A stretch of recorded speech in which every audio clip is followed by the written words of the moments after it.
Friends, இந்த டேஸ்டியான mutton சுக்காவை நம் தயிர் சாதம் ரசம் சாதத்திற்கு சைட் டிஷ்ஷாக வைத்து சாப்பிட்டால் மிக அருமையாக இருக்கும். ஃப்ரெண்ட்ஸ், நாம் மிக டேஸ்டியாக மட்டன் சுக்கா செய்வதற்கு 1/2 கிலோ மட்டனை நன்றாக சுத்தம் செய்து குக்கரில் வேக வைத்து எடுத்து விடலாம்.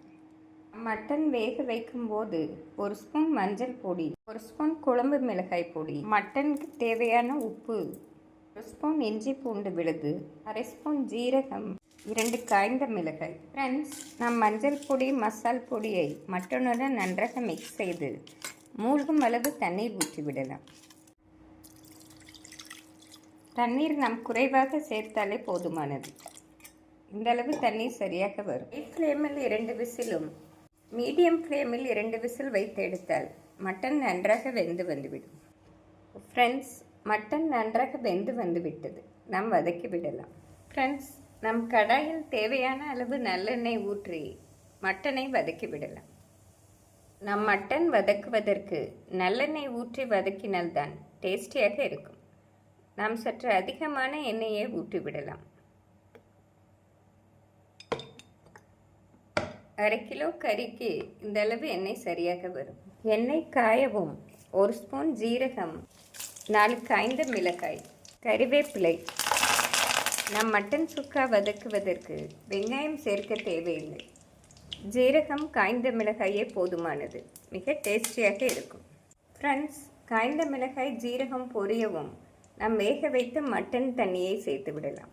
நாம் முதலில் தண்ணீரை சேர்த்து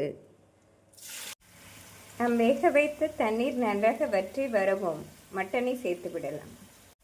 வீட்டில் சிறு குழந்தைகள் இருந்தால் மட்டன் வேக வைத்த இந்த தண்ணீரை சூப்பாக கொடுத்தாலும் மிக ஹெல்த்தியாக இருக்கும். இந்த அளவு தண்ணீர் நன்றாக வற்றி வரவும் நாம் மட்டனை சேர்த்து விடலாம்.